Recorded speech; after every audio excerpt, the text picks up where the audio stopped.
sebagai suami, ikhlas sebagai istri.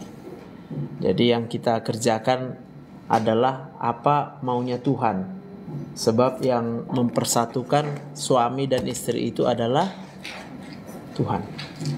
Jadi kalau nanti kita sampai di hari H, di hari pernikahan, maka aku mendapat mandat baru, perintah baru dari Tuhan, yaitu memulai satu hidup yang baru, menjabat satu jabatan yang baru. Kalau itu laki-laki adalah sebagai suami, dan kalau itu perempuan adalah sebagai istri. Jadi jabatannya itu adalah jabatan yang ditugaskan oleh Tuhan kepada kita. Jadi bukan suami menugaskan istri dan juga istri menugaskan suami. Jadi nggak ada istilah nanti suami menuntut istri, istri menuntut suami. Enggak. Dalam pernikahan itu, karena dia adalah satu institusi yang dipersatukan oleh Tuhan, berarti tanggung jawab suami dan istri adalah kepada Tuhan, bukan kepada pasangan. Bukan. Untuk pasangan kita adalah kita mengerjakan apa maunya Tuhan. Jangan pasangan menuntut pasangan yang lain melakukan sesuatu untuk dia. Bisa ngerti ya konsepnya ya? Nah, jadi dalam hal ini yang kita mau sharing itu adalah tentang kehidupan seks. Jadi banyak sekali sampai hari ini pernikahan-pernikahan yang gagal. Sebenarnya akar masalahnya di situ, di seksualitas. Apakah si perempuan yang kecewa atau kemudian si laki-laki yang kecewa dengan kehidupan seks ini? Kenapa kecewa? Tentunya karena punya harapan yang salah. Suami berpikir dia akan mengalami kepuasan seksual dari istri. Demikian juga istri berharap kepuasan seksualnya dari pasangan. Dan kalau memang ini kita kaitkan dengan ajaran dunia, benar. Suami berharap dipuaskan oleh istri. Sebaliknya juga begitu. Itu ajaran dunia. Karena kita ini orang yang memang sudah percaya sama Tuhan, maka kepuasan itu bukan kita harapkan dari pasangan kita. Kepuasan itu seharusnya adalah kita dapatkan dari hubungan antara kita dengan Tuhan. Oke, yang kumaksud di sini adalah benar, memang seks itu akan kita nikmati. Tapi percayalah, kenikmatan yang kita harapkan dari seksualitas itu pasti lama-lama akan mencapai titik jenuh. Kalau kita menggantungkan kenikmatan itu pada seksualitas. Saya sampai situ bisa sepaham ya. Jadi nggak ada istilah nanti menuntut. Suami menuntut istri, istri menuntut suami.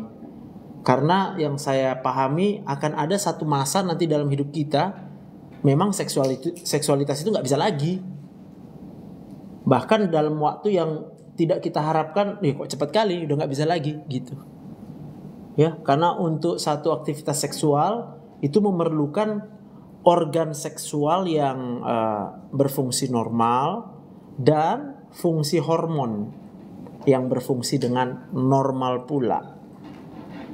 Contoh, ada orang yang sakit gula, diabetes, lalu dia nggak kontrol gulanya. Gula yang tidak terkontrol itu akan membuat yang pertama saraf yang menuju ke organ-organ vital, apakah itu si perempuan atau si laki-laki, itu kemudian akan mengalami kerusakan sehingga tidak bisa berfungsi sarafnya. Maka kita akan pernah dengar mati rasa, gak ada lagi rasanya. Kenapa? Karena sarafnya rusak oleh gula.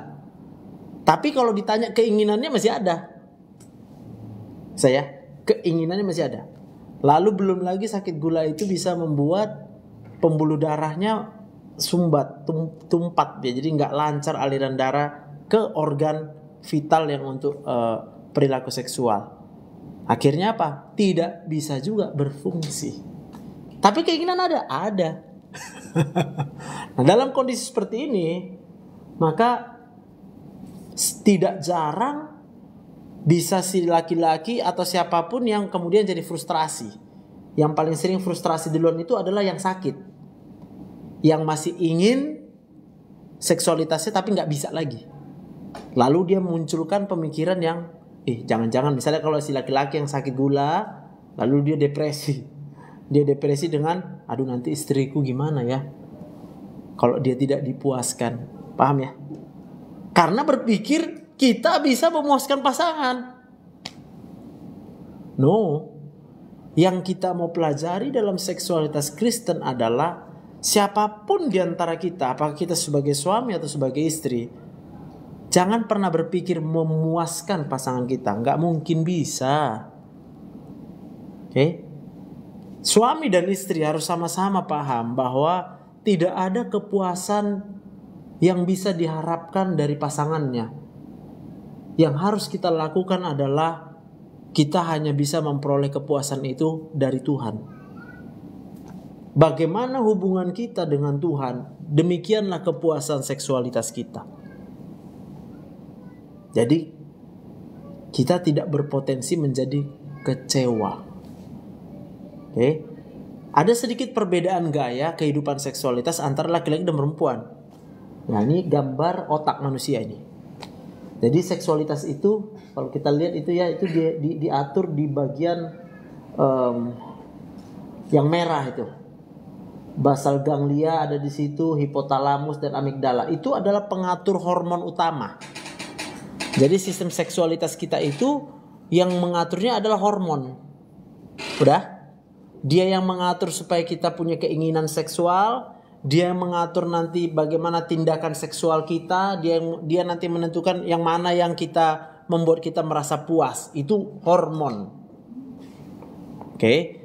Tapi tanpa kita sengaja, dan memang demikianlah diciptakan Tuhan, daerah itu pula yang dia diisi dengan pikiran kita, perasaan.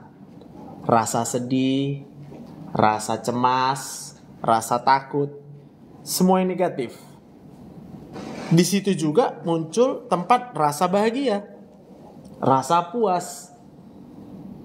Yang mana kalau dominannya itu adalah yang positif, maka dampaknya adalah positif terhadap hormon kita. Maka seseorang itu akan bisa mengalami seksualitas yang baik.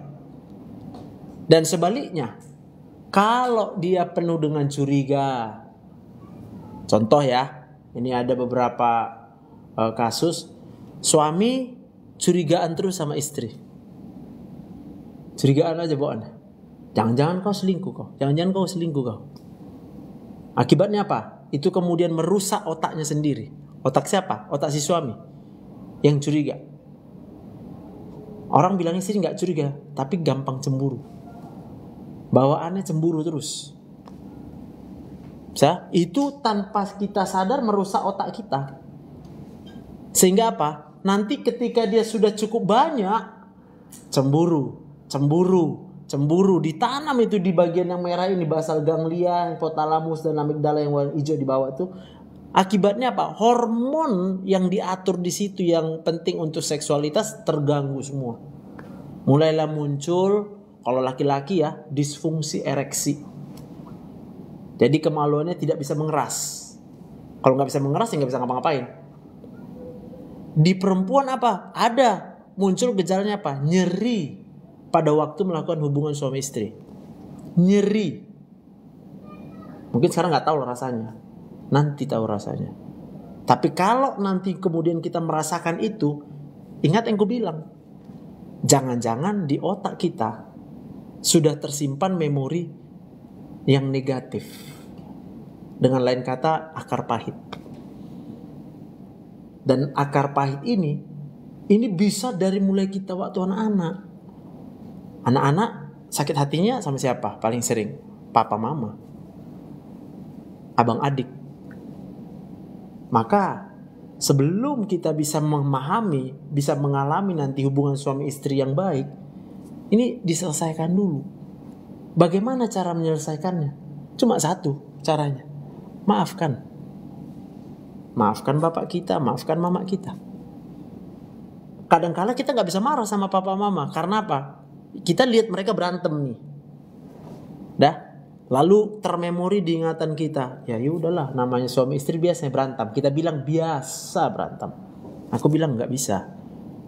Itu adalah memori negatif yang tanpa sadar nanti kalau kita nggak lepaskan, kalau kita istilahnya tidak dipulihkan hatinya, itu akan terbawa dalam kehidupan suami istri kita nanti. Sehingga tidak jarang akan muncul masalah-masalah dalam hal seksualitas. Saya, lalu muncullah gejala yang tadi. Di laki-laki disfungsi, di perempuannya menjadi namanya apa itu? Dispareunia, nyeri pada waktu melakukan hubungan seksual yang harusnya kita rasa enak, jadinya nyeri. Maka mulailah muncul apa? Kekecewaan demi kekecewaan. Sehingga tidak jarang nanti udah mulai umur 50, si istri bilang sama suami, udahlah gak usah satu kamar lagi kita, kau di kamar sebelah aja lah. Beragam tuh nanti alasannya. Bau kali kau. Ya dari dulu juga udah kayak gitu baunya. Tapi kok baru sekarang dibilang bau kan gitu ya. Nah apa yang terjadi? Luka itu kemudian kalau nanti kita punya keturunan, punya anak, anak kita pun akan terlukai.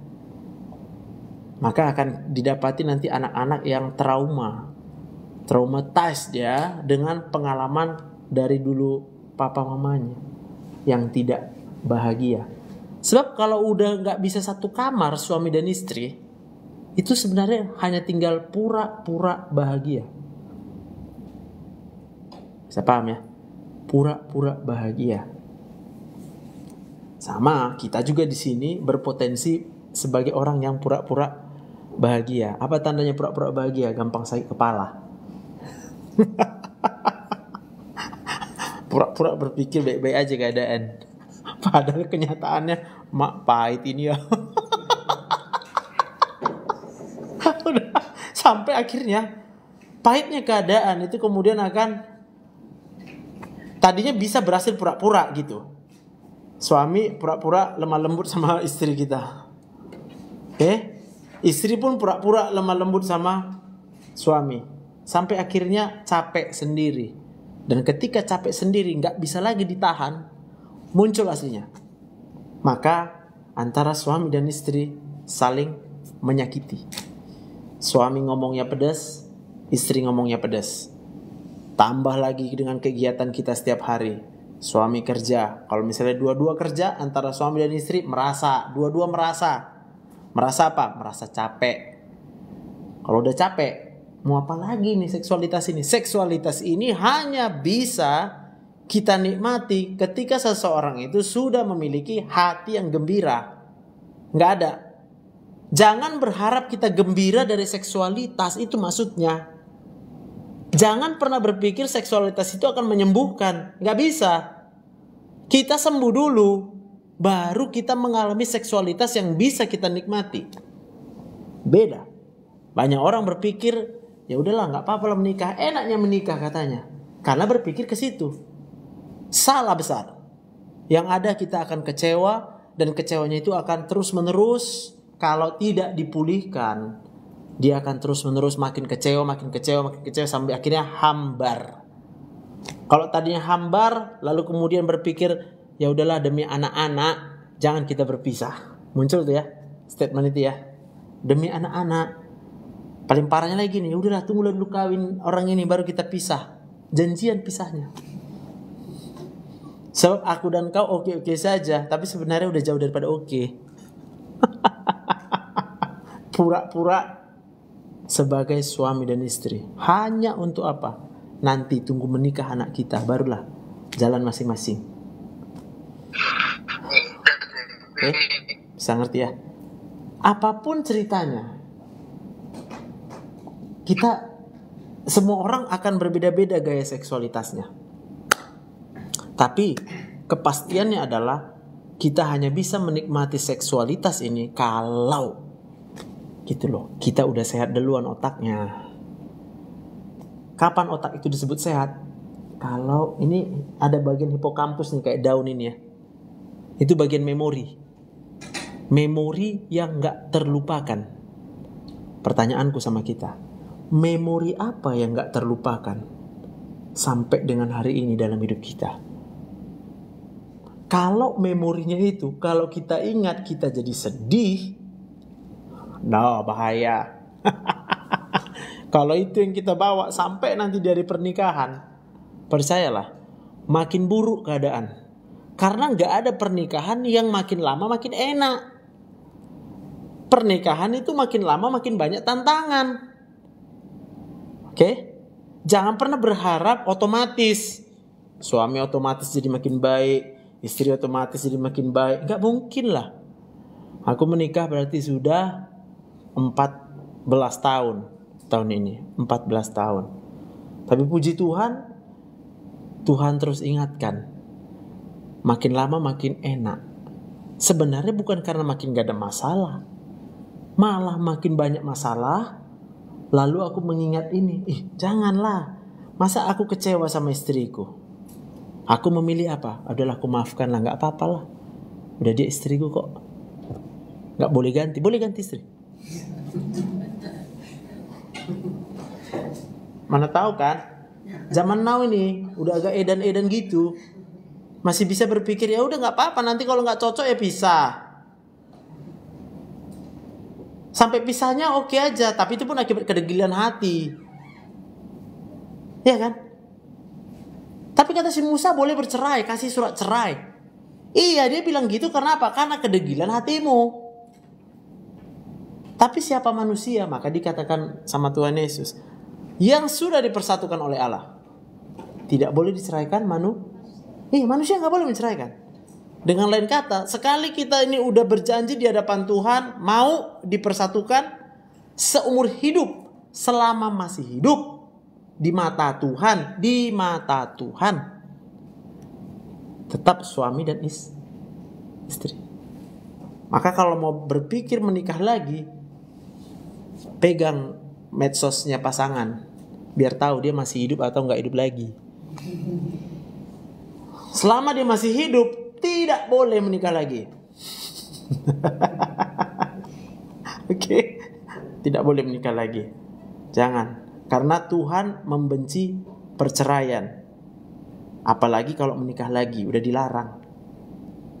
Oke? Jangan karena berpikir, ya tapi kan dia selingkuh. Nah nih, selingkuh ini kan terkait dengan seksualitas nih. Dia kan selingkuh. Gak ada alasan. Dia kan berzina. Gak ada alasan. Selama dia masih hidup, udah. Kalau memang memutuskan untuk berpisah karena gak tahan dengan perzinahan pasangan, tetaplah tanpa pasangan selama masih hidup. Kalau enggak kita berzina. Tapi aku pengen kawin, maafkanlah dia. Paham maksudnya? Teleponlah dia, udah aku maafkan kau, ya udahlah, yang lalu udahlah, berlalu lah itu. Aku mau baliklah sama kau. Bisa? Balik kalian, nggak salah kalau balik lagi. Ada tulis salah kalau balik lagi? Nggak ada. Sampai saya bisa ngerti ya. Nah, kenapa hubungan suami istri ini menjadi hal yang berpotensi mengecewakan? Karena yang ku bilang tadi, suami menuntut istri untuk memuaskan dia, istri menuntut suami untuk memuaskan dia. Dua-dua saling nuntut. Maka sebenarnya tujuan Tuhan memberikan seksualitas itu dua, procreation sama recreation. Jadi satu prokreasi supaya kita bisa punya anak. Kalau memang Tuhan izinkan maka jadi anak. Tapi kalau Tuhan bilang jangan dulu, ya udah terserah Tuhan aja. Satu lagi rekreasi, hiburan. Ingat, hiburannya ini adalah tidak berharap kepada pasangan. Hiburannya ini adalah kita bersyukur. Percayalah, kalau kita sebagai istri bersyukur kali sama Tuhan, aduh Tuhan makasih Tuhan, suamiku ini makasih, pasti puas dengan seksualitas. Demikian juga suami, aduh Tuhan terima kasih Tuhan, istriku ini aduh, walaupun dia cerewet gitu, terima kasih Tuhan, terima kasih. Pasti suami akan merasakan kepuasan seksual. Saking puasnya, lihat cewek lain, nggak perlu pakai berzina. Lihat cewek lain lewat, mau cantik lewat, lewat. Tapi kalau ada kita laki-laki lihat cewek cantik masih bisa gini mata kita, lagi rusak otakmu. Bertobat. Berarti sedang berpikir bahwa kepuasan, kebahagiaanmu bergantung kepada seksualitas. Dan itu sudah masuk dalam perzinahan. Nah, hanya saja kembali juga ke perempuan. Apapun ceritanya, perempuan diciptakan Tuhan sebagai penolong. Amin. Itu bukan aku yang bilang ya. Tolonglah kami laki-laki ini. Nah, yang belum bertobat, kalau udah bertobat gak usah ditolong. Tapi percayalah, ketika kau berhasil mentobatkan suamimu, yang paling menerima ujung berkatnya itu adalah istri. Buktinya apa? Nanti semua rekening ke istri. Tepuk tangan dulu untuk Tuhan. Iya, Dot. Kalau kita laki-laki udah bertobat ya, udah sungguh-sungguh dekat Tuhan ya, uang tuh gak perlu kita yang pegang. Kau kasih aja istrimu nanti. Kalau ada yang keberatan dengan aku ya sama aku aja bilang. Ya, jumpai sana Dr. Joseph. Kalau dia kayak gitu kenapa rupanya ya kan? Kau kenapa kau bilang suami harus ngasih uang sama istri? Ya apa urusan kamu? Kalau gak mau ikut dan gak usah. Aku cuma bilang aku merasa udah bertobat. Lalu ketika aku bertobat, semua uangku kasih sama istriku. Masalah buat kau. Kenapa aku memutuskan untuk itu? Karena seringkali juga ini jadi masalah ini. Masalah uang. Istri akan terus bertanya, uang kita kurang. Uang kita kurang. Aku cuma mau bilang, itu tandanya istri curiga sama suaminya. Maka supaya kita gak dicurigai Bang Radot, kau kasih semua. Nih, ini SK tugasku ini gaji ini. Nomor rekening yang kudaftarkan di kantorku ini, dah paham bilang. Kalau kau tanya pun kurang uang, aku nggak tahu. Kau berdoalah. Berdoalah supaya apa? Baca nanti 1 Petrus 3 ayat 7. Suami-suami yang hidupnya dengan bijaksana terhadap istrinya, itu di ujungnya semua doanya tidak ada yang terhalang. Bisa kau bayangkan? Berarti kalau doa tidak terhalang, rezeki lancar. Kalau rezeki lancar tadi karena udah bertobat masuk ke istri. Istri menang banyak. Bisa. Suami apa? Ya suami bekerja dengan sukacita. Saking sukacitanya apa? Kehidupan seksualnya menjadi indah. Karena udah indah kehidupan seksualnya apa? Ya nengok perempuan lain lewat. Kira-kira kalau di apa gitu ya, Instagram atau apa kita lihat reel, dia kita lewatkan cepat. Oke, ini kita yang tahu nih cowok nih, lewatnya cepat. Mana bisa kita cegah masuk gambar perempuan cantik? Kenapa? Karena dia tahu, ini yang punya HP laki-laki. Algoritma apapun real itu pasti dikaitkan dengan jenis kelamin. Maka yang masuk itu adalah apa yang paling dibutuhkan oleh laki-laki, yaitu seksualitas. Maka kalau kita rasa, duh kok lama kali tanganku mau menggeser dari cewek cantik, mau tengok-tengok dia, bertobat. Bertobat. Kenapa? Lah kalau misal kakak tahu tuh dia gitu ya kak. Jadi itulah nanti diberesin maksudnya. Ya. Salahkah contohnya kita minta istri kita pakai pakaian seksi? Enggak salah. Pakaikan aja kak. Belikan aja. Minta aja uangnya. Sini uangmu biar ku beli. Dah. Kalau udah ditengok, udah selesai itu. Udah, lagi katanya, pakai aja lagi. Kenapa, Pan? Sampai apa? Sampai matanya, kan kalau lihat istri sendiri nggak berdosa. Ada dosanya lihat istri sendiri.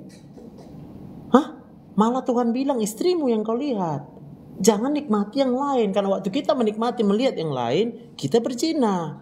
Kalau kita berzina, Tuhan nggak bukakan rezeki. Kalau Tuhan nggak buka rezeki, ya istri juga yang menderita.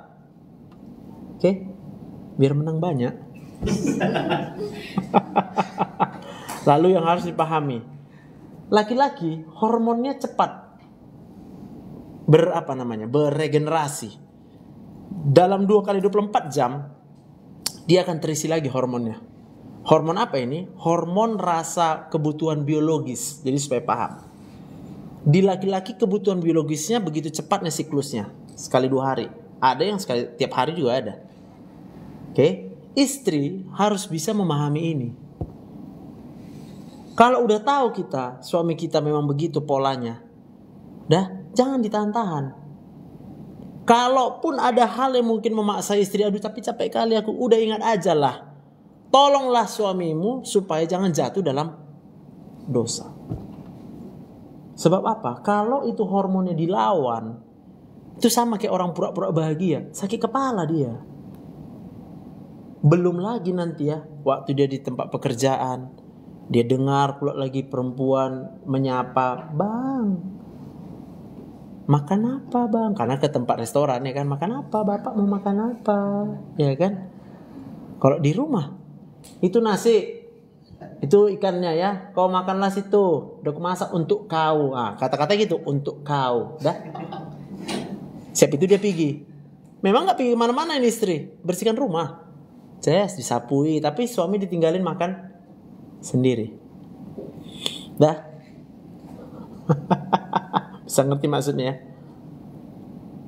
Sedangkan kalau dia di restoran, ya itu ditanyain kurang lagi, lewat terus ya kan. Yang dilewati kan kita, kalau di rumah kan lain. Yang lain dilewati, disapu-sapu di sana karena nggak suka dilihat kotor. Belum lagi dengar suara yang cerewet-cerewet gitu, cerewis-cerewis ya. Itu buat stres. Nah kalau stres nih, otaknya akan rusak. Kalau orang cerewet, 2 yang dia rusak, otaknya sendiri. Satu lagi otak pasangan. Jadi gak akan mungkin bisa menikmati seksualitas dalam pernikahan. Gak mungkin. Karena apa? Yang ada melakukan hubungan seks itu jadi suatu, kalau sama perempuan ya, jadi keterpaksaan. Sama laki-laki hanya karena dorongan hormon. Bukan karena dari segenap hatinya. Padahal seharusnya hubungan seks antara suami dan istri itu menjadi momen yang sangat indah. Tidak ada yang kita tutup-tutupi antara kau dan aku. I love you, you love me, I love you, you love me, I love you. Paham ya? Tidak ada tuntut-menuntut di sana. Yang ada mengekspresikan cinta kita kepada pasangan. Maka gak ada alasan nanti, udah segini umurku, gak perlu lagi. Gak mungkin. Kalau ada orang pasangan bilang kayak gitu, itu tandanya apa? Udah rusak otaknya. Rusak dengan apa? Kekecewaan bang. Udah kecewa, udah pahit. Ya kalau tadinya pahitnya antara suami istri aja, ditambah lagi dengan kepahitan-kepahitan yang lain. Gitu. Sampai situ bisa ya? Oke, kira-kira ada mau bertanya? Ada yang udah pernah menikah belum kan? Belum pernah menikah kan? Oke.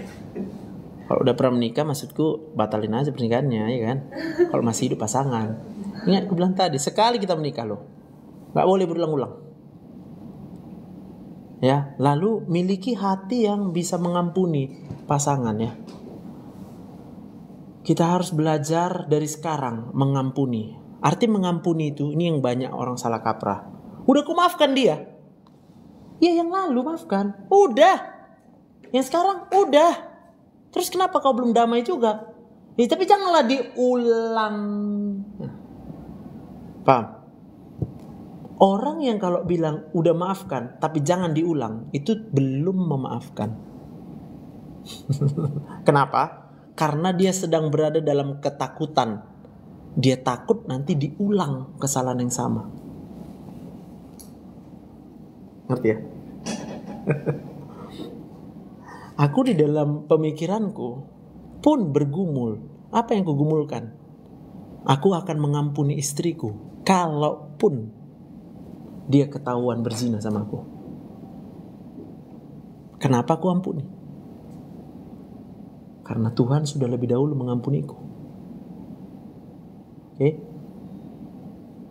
Kalau aku tidak mengampuninya, lalu aku memilih bercerai, apa yang terjadi? Aku melawan Tuhan. Maka gak ada lagi istilah sama aku cemburu-cemburu sama istriku. Ada Tuhan. Ya gak sama dia lah aku bilang, kakak pun pulang. Ya dalam doaku ya gitu, Tuhan. Mana ada manusia nggak jatuh dalam dosa, ya kan? Tapi satu hal aku tahu, yang namanya mengampuni, ya ku ampuni Tuhan. Bisa ngerti ya? Maksudku ya. Jadi dalam hubungan suami istri tadi, kecurigaan itu akan menyakiti otak. Yang curiga sakit otaknya. Yang dicurigai pun sakit otaknya. Kadangkala yang dicurigai berkata begini, sama aja yang sakitnya. Gak kulakukan pun kau tuduh, kan gitu kan? Ya sekalian, ya kulakukan. Sama dengan orang yang mencurigai. Maaf, orang kalau mencurigai sebenarnya kenapa? Dari dirinya sendiri. Dia tahu potensi dirinya. Aku kayaknya gampang selingkuh aku. Maka aku curigailah. Jangan-jangan istriku selingkuh. Bisa paham ya? Kok gampang kali aku suka nengok cewek lain. Jangan-jangan. Rupanya cewek itu pun cepat suka sama kita. Bisa paham ya? Maka dalam pikirannya dia akan memponis. Jangan-jangan semua perempuan sama. Kalau ada nanti laki-laki lain mendekati istriku, jangan-jangan dia cepat suka sama dia. Kayak yang perempuan sekarang. Paham? Lalu mungkin satu waktu dia nyesal, janganlah aku lagi. Ngeri kali. Tapi pertobatannya tidak tulus. Dia bertobat karena takut dihianati sama pasangan. Paham? Padahal harusnya pertobatan itu adalah karena kita takut Tuhan. Men. Jadi dari sekarang, kalau ada yang masih gampang cemburu, gak usah menikah. Tiap hari ditanya, kau di mana? Kau lagi ngapain? Rumah siapa kau? Gak usah menikah. Sakit kalian nanti, aku bilang. Oke? Ingat yang aku bilang. Kalau masih bisa nanya, kau di mana lagi di mana, itu sama dengan orang yang nggak percaya Tuhan. Emang Tuhan di mana? Hah? Nggak ada di samping istri kita, nggak ada di samping suami kita nanti rupanya Tuhan. Hah? Ada toh? Ngapain nak tanya? Tinggal bilang sama dia, Tuhan memberkatimu ya cintaku sayangku. Waktu kita bilang cintaku sayangku dibaca oleh pasangan kita, tarik nafas dia, awak dicintai disayangi, termemori sama dia. Memorinya itu akan masuk ke otaknya. Maka dia akan diisi oleh hormon kebahagiaan. Ketika hormon kebahagiaan itu penuh di otak kita, kita gak akan bisa lagi ditawarkan dengan kebahagiaan lain. Lewat. Yang lain lewat. Scroll. Tapi kalau tetap pertanyaan kau di mana? Lagi sama siapa? Sakit loh membacanya.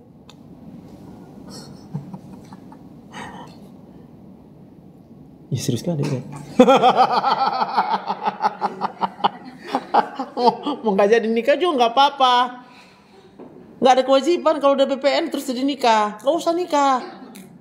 Banyak orang gitu loh. Pas lagi pacaran gini kayak bahagia. You and me, you and I. Yeah, I love you. Pura-pura itu semua kak. Tipuan belaka. Nanti kalau dia udah jadi suami istri baru muncul aslinya. Jadi apa yang kuutarakan sekarang adalah memunculkan skenario sebenarnya kehidupan antara suami istri. Dan di mana posisi seks itu di dalam kehidupan orang Kristen. Seks itu hanya bisa dinikmati ketika suami dan istri punya hubungan yang benar dengan Tuhan. Kalau dia nggak punya hubungan yang benar dengan Tuhan, seks itu akan memperbudak suami dan istri. Dikejar-kejar terus dia. Masalah terus akan dari situ. Maka dari sekarang belajar puas dengan Tuhan. Tuhan cukup bagiku. Tuhan segalanya bagiku. Penuhi otakmu dengan kebahagiaan karena Tuhan. Sehingga kalau yang lain dikasih Tuhan, itu menjadi bonus. Makasih Tuhan. Sama halnya itu nanti dengan bagaimana caranya supaya kita bisa hamil. Kan itu banyak juga ditakutin itu. Nih. Jadi ketika otak ini mempengaruhi, tadi aku bilang hormon. Hormon supaya seseorang pasangan itu cepat dapat pasangan. Dia harus bekerja dengan baik. Nah, bagaimana supaya dia bekerja dengan baik? Jawabannya cuma satu. Penuhilah hipotalamusmu dengan kebahagiaan, dengan kegembiraan. Dan kegembiraannya tidak mungkin karena pasangan, nggak mungkin. Kalau gembira karena pasangan itu anggap bonus itu dari Tuhan. Kegembiraan yang sejati itu hanya karena Tuhan masih kasih kita hidup. Bisa bayangkan tuh ya. Nanti waktu kita jadi suami istri, mana mungkin terus-terus keadaan ekonomi mulus, ya kan? Mulailah muncul istri bertanya istri, bang, uang kita bang. Suami merasa udah kerja keras tapi nggak dapat duit, kan gitu bang.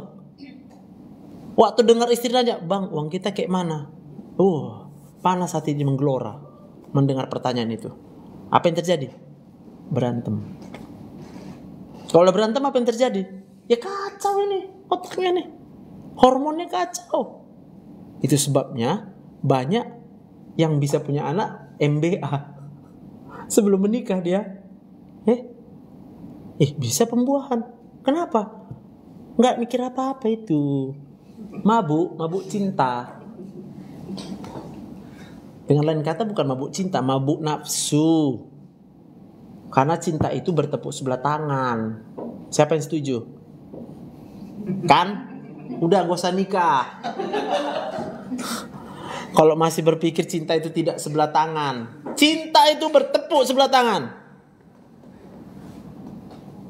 Selama kita berpikir kita menikah karena berharap ada cinta yang bertepuk dua tangan, nggak mungkin, kamu akan kecewa. Karena arti cinta itu adalah agape, kasih Tuhan. Pernahkah Tuhan menuntut kita mengembalikan bukti cintanya kepada Dia? Tuhan nggak pernah nuntut. Kalau kamu tahu bersyukur, kamu akan menikmati. Tuhan hanya minta apa? Bersyukur. Nah, jadi kalau suami nggak cinta sama kita, ya cintai aja dia. Kenapa? Cintamu itu akan menyehatkan otak suamimu yang lupa. Karena dia suamimu kan harusnya dia mencintaimu kan. Dia itu lagi lupa aja. Kalau nggak lagi lupa, lagi sakit otaknya. Sembuhkan dia dengan cintamu. Bagaimana menyembuhkan cintanya? Ya tapi dia kasar kali ngomong sama aku, iya kan? Suara yang kasar itu menunjukkan tidak cinta, kebencian. Tapi suara yang lembut itu menunjukkan cinta.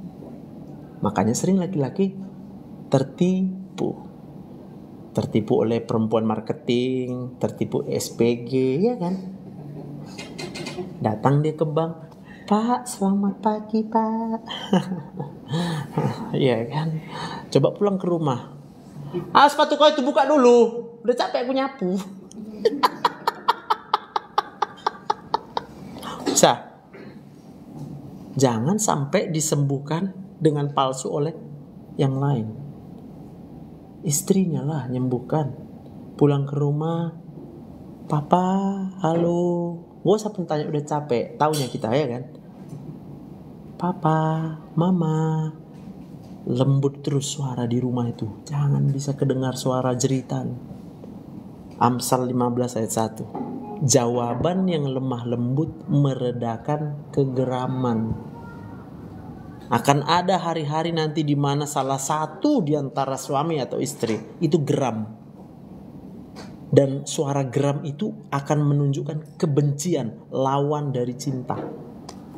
Nah, sekarang pertanyaannya. Cinta itu bertepuk sebelah tangan. Kalau tadinya yang sedang sakit adalah suami, berarti suami yang memerlukan cinta. Maka istri pasok cintanya kepada suami. Dengan apa? Jawaban yang lemah lembut. Suaranya lemah lembut aja. Saya, maka itu akan masuk ke otak suami. Aku dicintai sama istriku. Tapi masih pening kepalaku. Kasih lagi suara lemah lembut si istri. Sembuh lagi. Kalau udah sembuh, suami juga akan kemudian bersuara dengan lemah lembut. Gak ada lagi marah-marahan. Enak gak rumah tangga? Enak lah. Enak. Jangan mau ketipu sama dunia. Dunia sedang menipu kita. Bilang rumah tangga itu wajar lah kayak gitu. Wajar lah ribut-ribut. Itu kita sedang ditipu oleh dunia. Sebenarnya rumah tangga itu dipersatukan oleh Tuhan. Ini jadi benteng. Kekuatan kita menjalani hidup di dunia adalah dalam rumah tangga. Hanya kadangkala orang tua pun salah kaprah.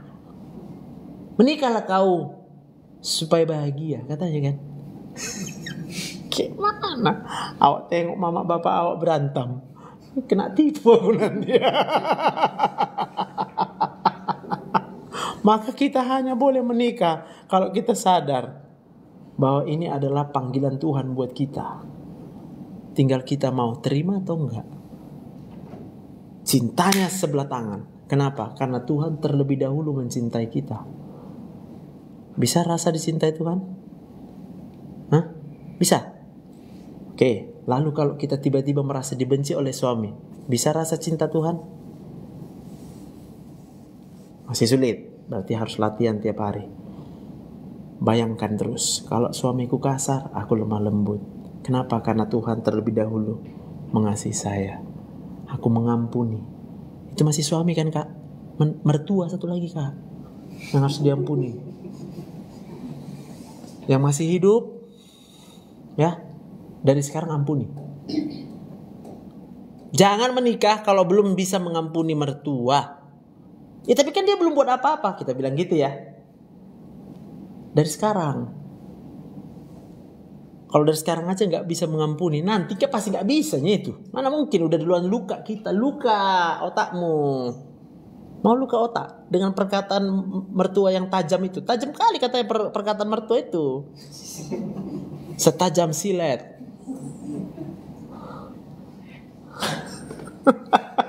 Obatnya apa? Ya sama, anggap aja mertua sakit, oh. Lah ya mertuanya sakit lah otaknya. Namanya dia udah hidup bertahun-tahun membesarkan suami kita pula lagi, ya kan? Dalam hatinya, awak yang capek membesarkan suami kawan ini, dia pula yang enak-enak sama suami anak awak, katanya loh. Nanti kalian rasakan itu. Kalau yang berpikiran cinta itu bertepuk dua tangan. Tapi kalau orang yang sudah sehat otaknya, cinta sebelah tangan. Kenapa? Karena udah duluan Tuhan yang kasih cinta sama kita. Allah itu adalah kasih. Tandanya kita mengenal Tuhan, hati kita udah penuh dengan kasih. Mau ada atau enggak ada suami, mau ada atau enggak ada mertua. Dan kasih itu penuh dengan pengampunan. Kasih itu sabar. 1 Korintus 13 ayat 4. Apa kasih itu? Sabar. Jadi kalau kita ngomong I love you, bukan tandanya mau berhubungan seksual dengan dia. Itu namanya nafsu. Gak usah lah diceritakan, iya kan? Tapi kalau udah I love you, artinya aku akan sabar samamu. Gak apa-apa, kamu buatlah apa yang kamu rasa mau kamu perbuat. Saya akan sabar dengan perbuatanmu. Waktu seseorang mempercayakan kesabaran ini dengan pasangannya, pasangannya akan dipenuhi dengan rasa cinta. Baru gas, kan gitu. Iya kan? Aku kok nengok kau ya, kesemsem kali. Udah. Tapi kalau nengok istri kita, mumet aku nengok kau ini ya. Sakit otak itu namanya. Oke, obatnya hanya cinta. Cepat-cepat datang sama Tuhan. Bersyukur masih hidup. Tuhan, makasih aku masih hidup. Tandanya kita masih hidup, bukti dari cinta Tuhan. Berarti Tuhan mengasihi saya. Amin. Jadi jangan bangun suami istri nanti bangun, aduh, udah nengok kawan ini lagi di samping ini. Tiap bangun lihat istri bilang, makasih Tuhan, aku masih hidup, gitu dulu. Gak usah muluk-muluk lah. Itu terlalu film kali. Makasih Tuhan ya untuk istri yang kau berikan ini ya. Muluk kali tuh. Delon aja dulu diri sendiri sama Tuhan. Tuhan makasih aku masih hidup. Baru tengok istri, aduh ya udah Tuhan, makasih Tuhan. Amin. Hari ini pasti Tuhan kasih tugas sama aku untuk mengobati istriku. Oke Tuhan, kasih kekuatan ya Tuhan. Ya udah. I love you.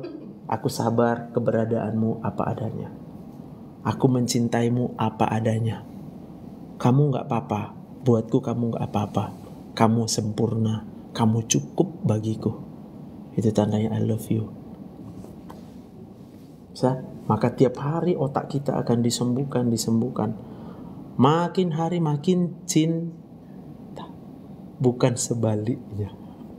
Makin hari makin cinta sama pasangan. Makin hari makin cantik pasangan kita lihat.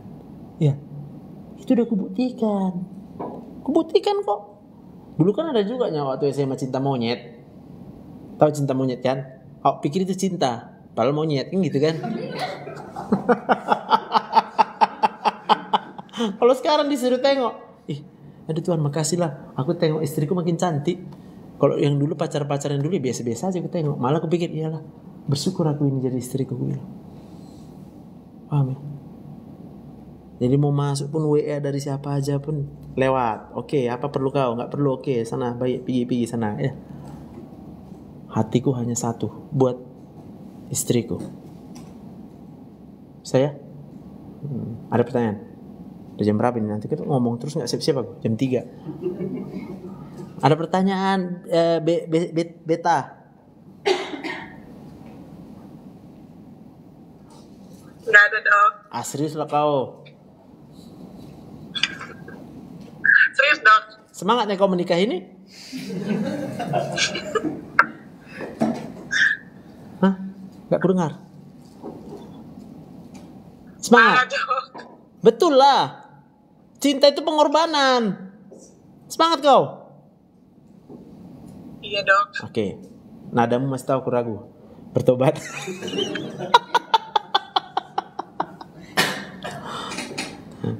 Ini si Beta mahasiswaku di Nomensen kedokteran. Ya. Puji Tuhan lah ya. Jadi itulah yang mau aku bilang adalah dari hari ke hari kehidupan suami istri itu akan semakin nikmat. Tapi bisa juga menjadi semakin pahit. Kalau kita tidak sungguh-sungguh memahami arti cinta itu. Jadi sabar terus, sabar. Kasih itu sabar menanggung penderitaan. Ya kan? Aku tahu lah istri-istri menderita kalau lihat rumah kotor kan. Sabarlah kak. Suami pun kayak gitu. Menderitanya kita kerja di luar sana. Mana ada yang enak-enak. Sabar. Sabar itu kita bawa pulang. Tiap ketemu sabar. Tiap ketemu sabar. Oke? Masih mau menikah atau nggak jadi nih menikah? Jadi? Oke? Nggak apa-apa WA aja kalau pun bilang nggak jadi. Lebih bagus nggak jadi sekarang daripada nanti udah jadi nyesal. Ngeri kali loh. Badainya itu ngeri loh. Nggak main-main loh. Badainya itu luar biasa nanti akan kita alami. Tapi jaminannya adalah kita tidak berjalan sendiri. Kita akan selamat melewati badai kalau apa? Kalau kita hanya jangan lupa menyertakan Tuhan dalam rumah tanggamu. Sertakan Tuhan.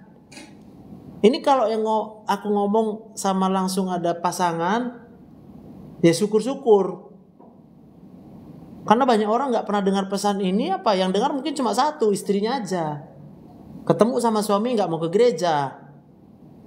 Sabar. Istrinya harus sabar. Kenapa? Suaminya lagi sakit otaknya, maka gak mau ke gereja. Iya kan? Kan sakit namanya orang kalau gak mau ke gereja. Napas Tuhan yang kasih, tapi diajak ke gereja gak mau. Alasannya apa? Malas, capek. Dengan lain kata kecewa sama Tuhan. Istri sabar. Kasih suami itu bisa merasakan cinta lagi. Bagaimana suami merasakan cinta? Bukan dengan seksualitas, nggak bisa. Maka 1 Petrus 3 ayat 1. Itu PR istri. Tanggung jawab istri di situ. 1 Petrus 3 1-2. Hai istri-istri, tunduklah pada suamimu. Supaya apa? Supaya waktu suami lempar piring, istri tunduk, piringnya lewat.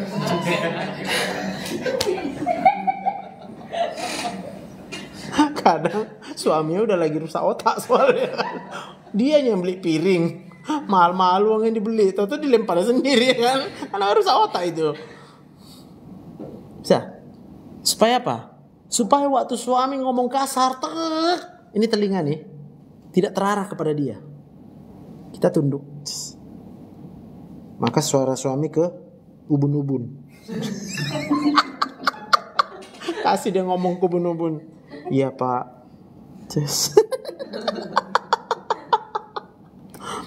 Lalu ditulis di ayat itu. Supaya bukan dengan perkataan. Jadi bukan karena istri jago kali menasehati suami. Gak bisa. Orang kalau udah rusak otak gini, gak bisa dinasehati. Bisa ya? Gak bisa nasehati. Mau bilang apapun gak bisa, orang udah rusak otaknya. Pernah lihat orang gila di jalan kan? Kasihlah yang baik sama dia. Gak tahu dia itu. Karena apa? Udah rusak kali otaknya.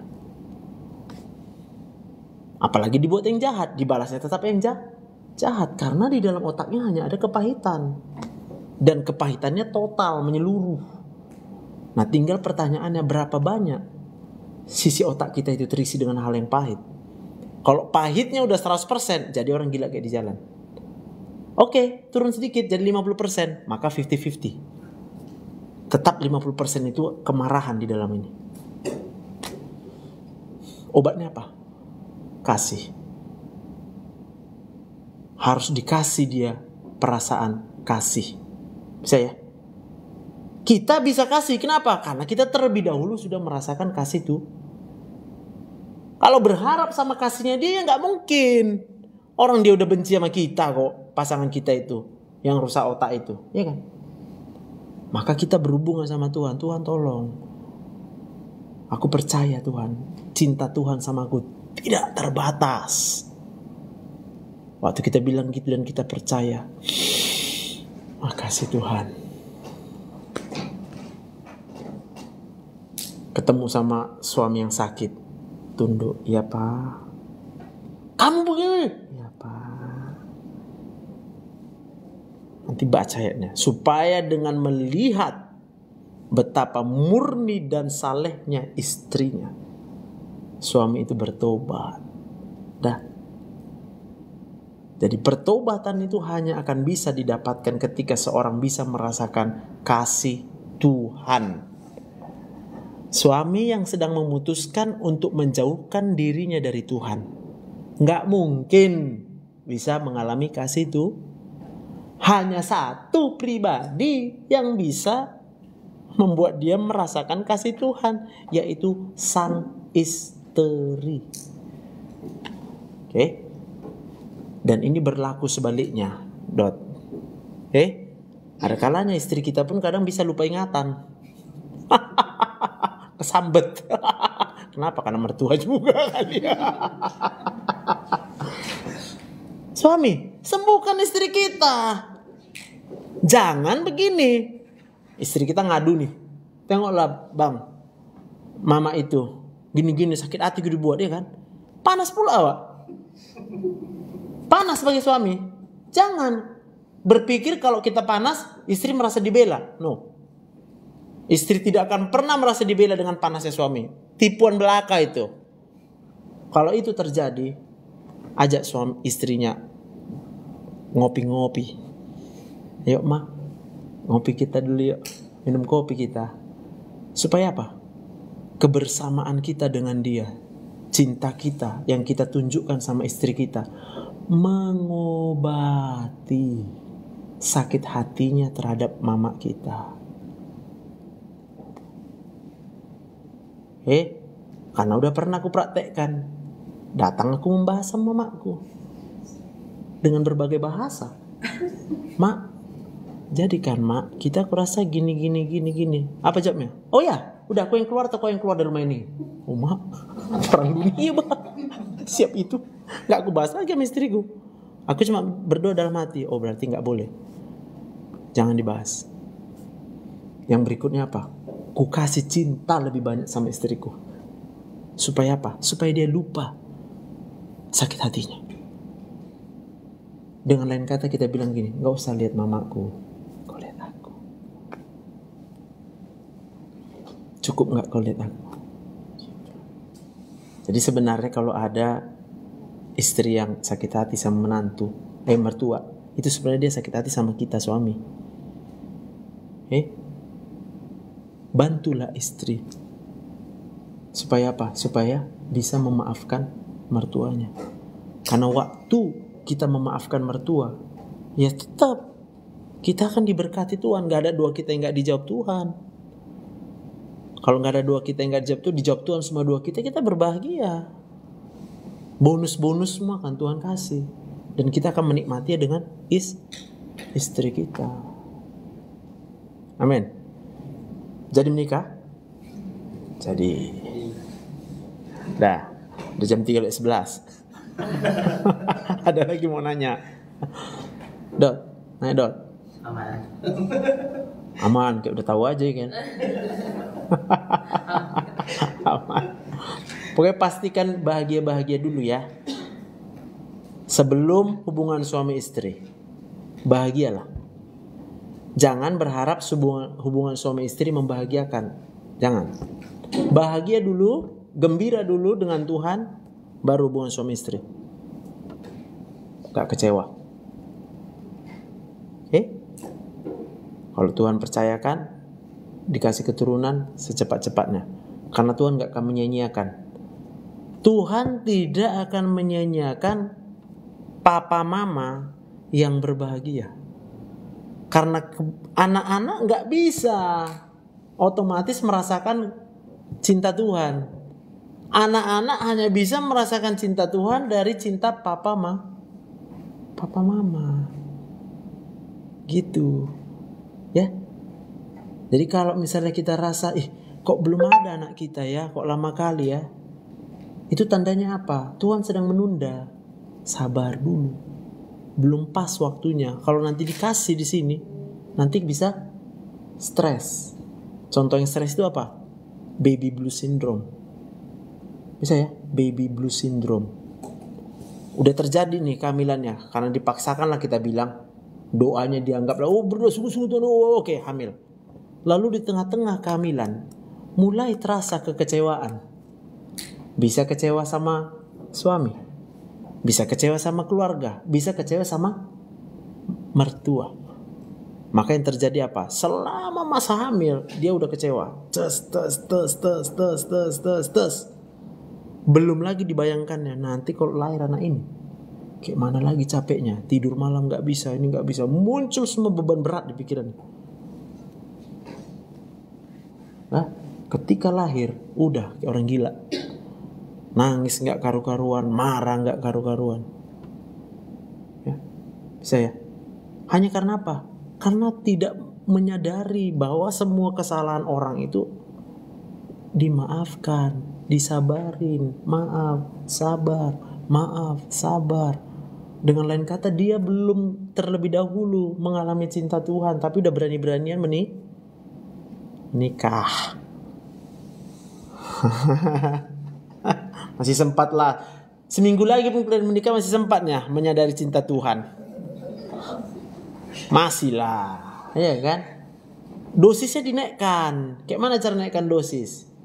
Tiap ada kesempatan dan sadar, tarik napas. Tuhan terima kasih, masih ada nafas yang kutarik. Berarti Tuhan masih cinta sama aku. TGIA, thank God I'm alive. Aku tadi bayangkan juga. Tadi aku khotbah di sana kan, di tempat sunggal di ujung itu, sunggal. Tuhan, kayak mana kok pas tarik napas aku sumbat napas. Mau ditarik-tarik, nggak ada. Ya matilah aku memang Tuhan ya. Tarik lagi napas. Ada napasku tarik, bah. Makasih Tuhan.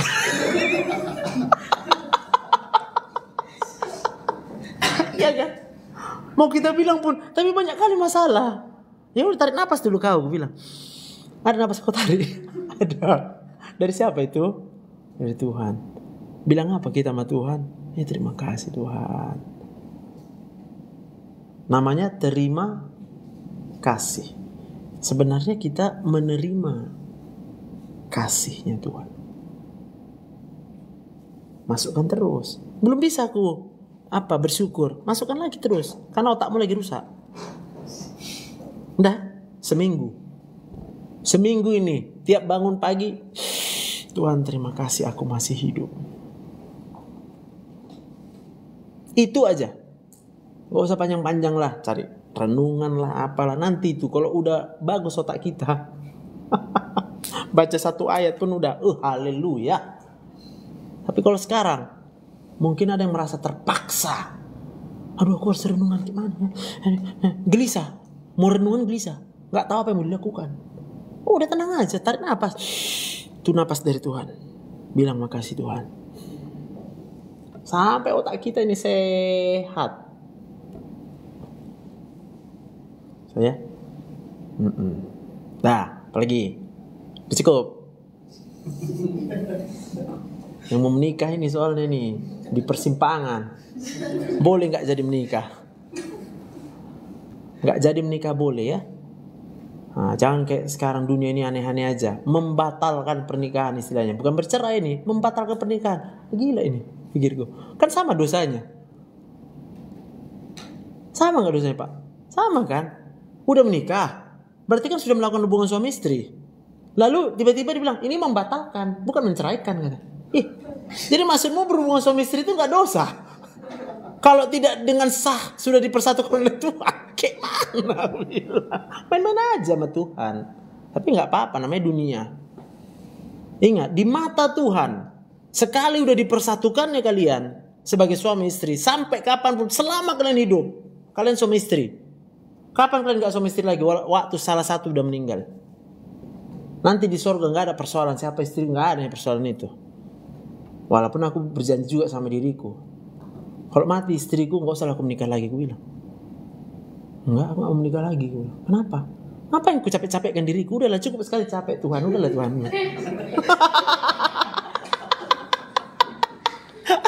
Artinya, kalau sekarang aku bisa bilang aku bahagia, sorry, itu bukan bonus, itu perjuangan. Gitu loh. Sehingga ngapain ku ulang perjuangannya? Ya udah, nggak usah punya istri. Kenapa rupanya? Tengok anakku. Inilah yang ku jaga, ku besarkan. Ngerti ya? Itu kalau meninggal. Maka aku bilang tadi, kalaupun dia kemudian bersalah, aku akan mengampuni dia.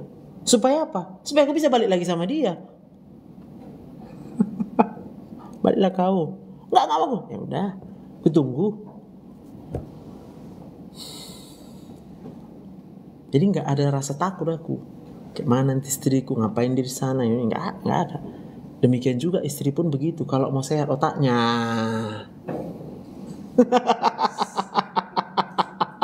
Mana tuh sampai sekarang. Dulu aku waktu pacaran kayak kalian ini masih intens. Kalau nggak janjian, tahu kau janjian Dot? Dulu kan nggak ada WA. Yang ada di Pajus dijual nanti kartu telepon yang dia boleh bertelepon 3 detik gratis. Ini kami berdayakan. Sebenarnya bukan karena cinta, karena cemburu. Udah, tiap bunyi telepon, I love you. Hanya mau bilang, cepat-cepat lo bilang I love you langsung kan. Orang 3 detik. Udah, sana mungkin masih baru bangun tidur. I love you. Gak dibalas. Apa ini? Marah Pak. Telepon lagi tapi udah marah. Kenapa gak balas? Ya kayak mana lah berantem 3 detik soalnya. Pahit kali hidup ini. Sampai aku harus menyadarkan diriku, itu bukan cinta Joseph, itu posesif. Kasih itu tidak cemburu. Dia bukan harus memberikan hidupnya untukmu, Joseph. Gitu loh yang kuingatkan. Kalau kau cinta, kau yang kasih hidupmu untuk pasanganmu. Kalau dia nggak kasih, nggak apa-apa. Karena kau cinta sama dia. Tapi kalau kau menuntut dia untuk memberikan hidupnya untukmu, Joseph, kau bucin, gue bilang. Butuh cinta.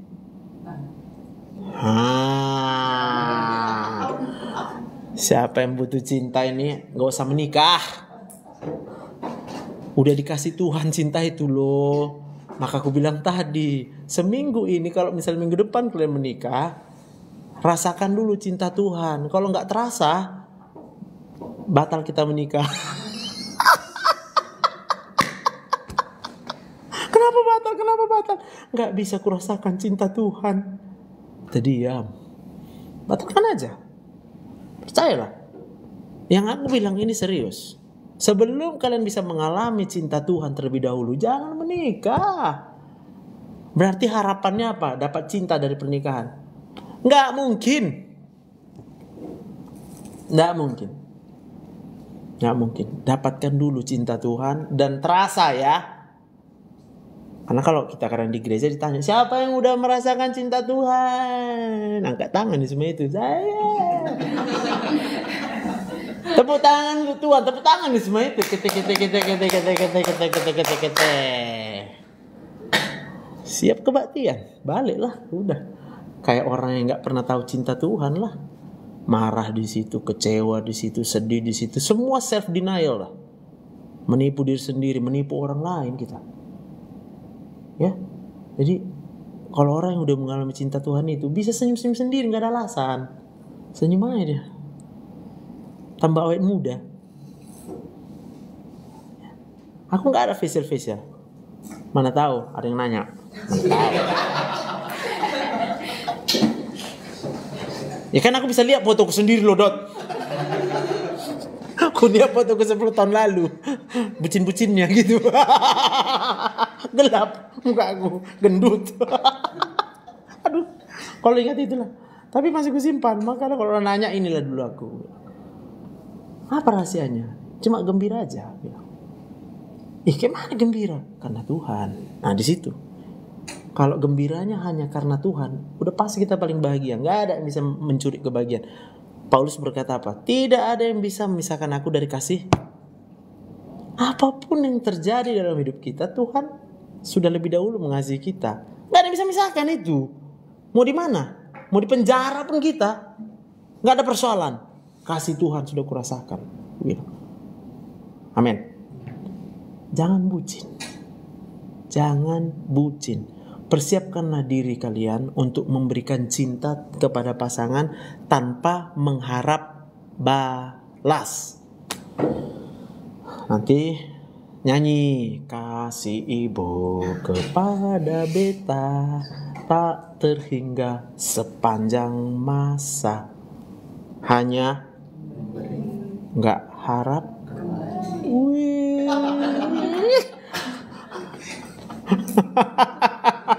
Maka pertanyaannya, benar nggak aku mencintai dia? Nggak harap kembali cintaku. Ayo. Kalau benar, nanti teks pasangannya WA. Aku mencintaimu, tidak mengharap balas. Baru menikah kalian. Kalau nggak usah bilang belajar di situ lahnya itu. Nggak mungkin kalian belajar di situ. Kasihan. Ya, kasihan. Batalkan aja. Sekarang ya belajarnya.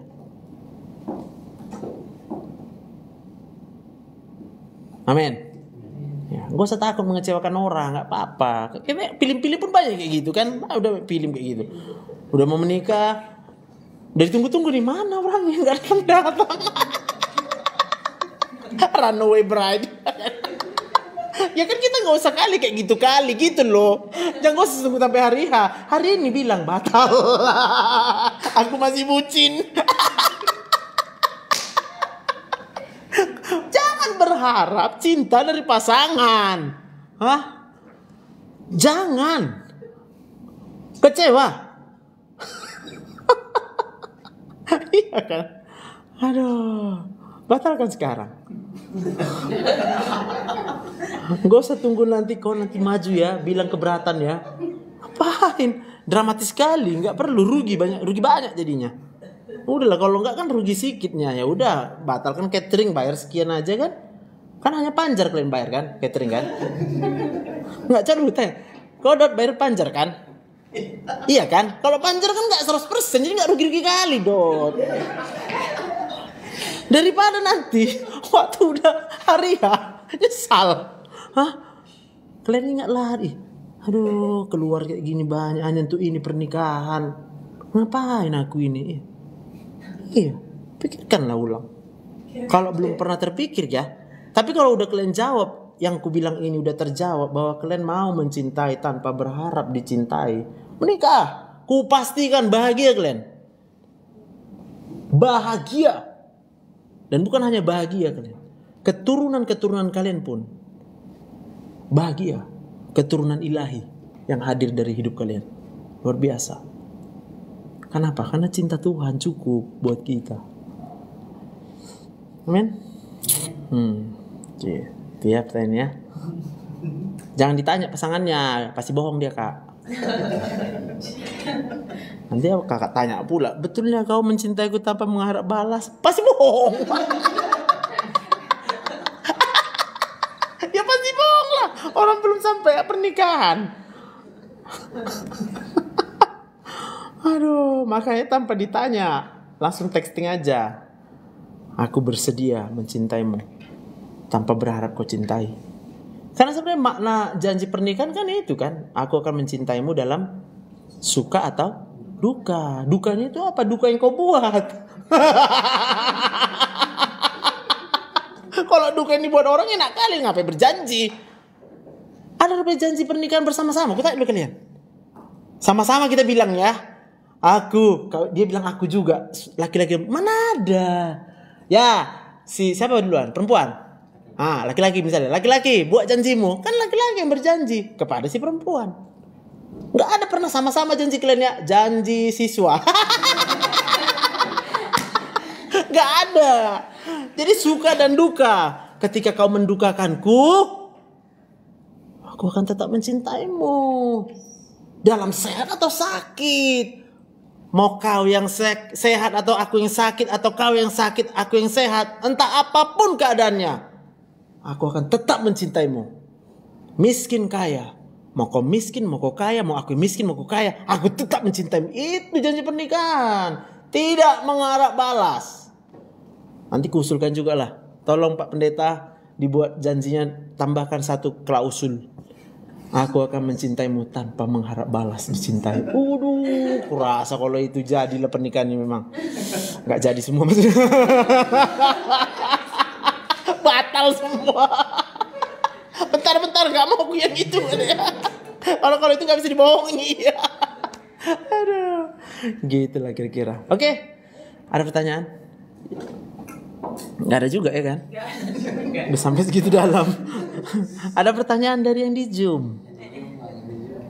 Bang Andre, Kak Beta, Kak Cynthia. Boleh kok nanya kalau di sini pasangannya, nggak apa-apa. Atau buat message saja, nggak dibaca orang itu kok. Message saja di sini. Ketikan. Jadi nggak tahu orangnya itu pertanyaannya. Dirahasiakan. Bang Yopi, Bang Salim, Bang Romi. Ayo. Jangan malu-malu. Nggak apa-apa ya. Inilah enaknya di kita di GB ini kan ada yang seperti ini ya. Banyak di tempat lain ya nggak terbuka. Sehingga betul kata orang jadinya, pernikahan itu seperti masuk ke anta beranta. Nggak pasti. Apa ya kalian mau menikah kalau nggak pasti?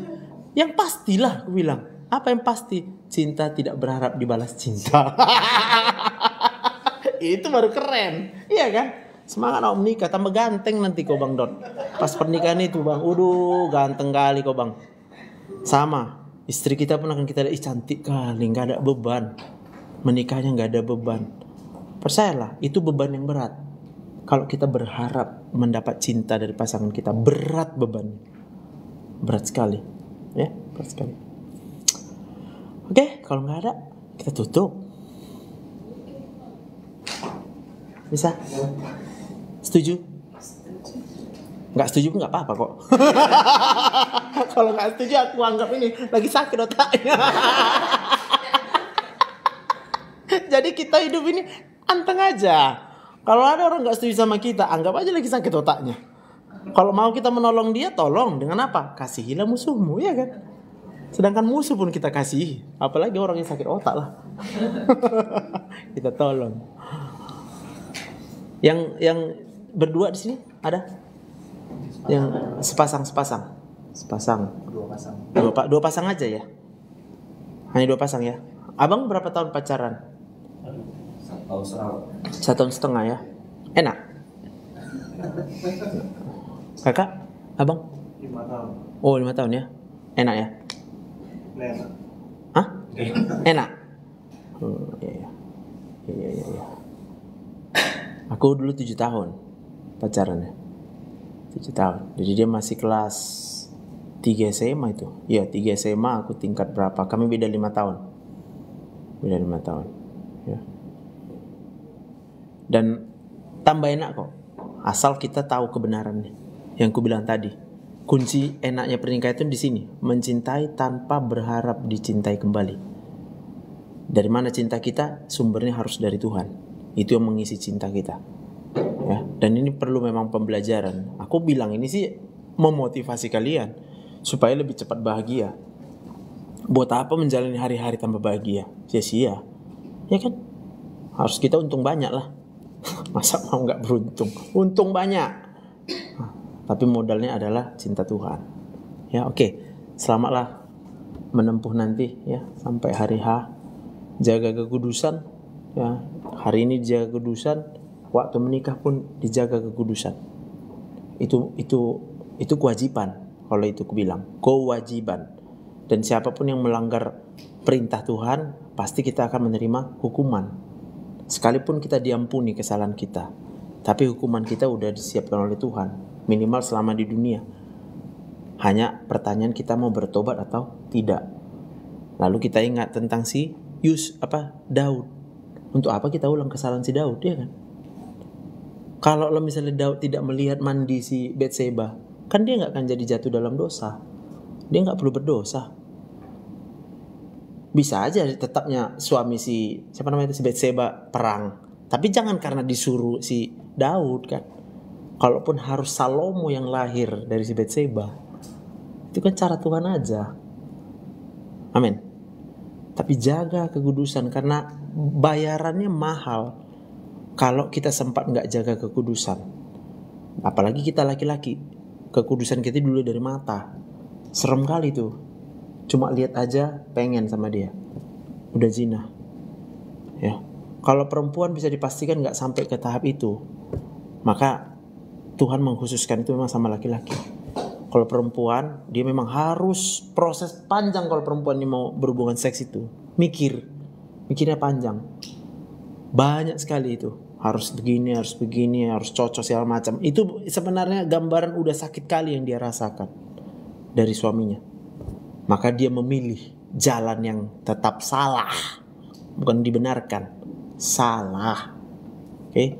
Tapi kalau laki-laki ya udah begitu diciptakan Tuhan. Otaknya itu terhubung dengan mata. Matanya itu akan terhubung dengan apa? Fungsi hormonal yang mengatur seksualitas. Jadi berhati-hatilah, jagalah dengan sekuat tenaga perjuangannya. Oke? Itu penutupnya. Selamat mempersiapkan semua lah. Jangan jadi terbeban ya. Mempersiapkan semua proses-proses pernikahan nanti. Aku turut berdoa mendukung kita lancar-lancar ya. Semua juga yang ikut di Zoom ya, supaya sampai nanti hari H semuanya sehat-sehat lah ya. Oke, mari kita berdoa. Tuhan, terima kasih hamba-Mu boleh Kau berikan kesempatan ya Tuhan untuk berbagi dengan anak-anak Tuhan di tempat ini. Kami percaya Tuhan, setiap pernikahan itu adalah institusi dari Tuhan, suami dan istri, laki-laki dan perempuan yang dipersatukan oleh Tuhan sendiri. Hari ini kami belajar Tuhan, kalau kami memberikan diri kami untuk dipersatukan, berarti kami harus terlebih dahulu mengalami cinta Tuhan.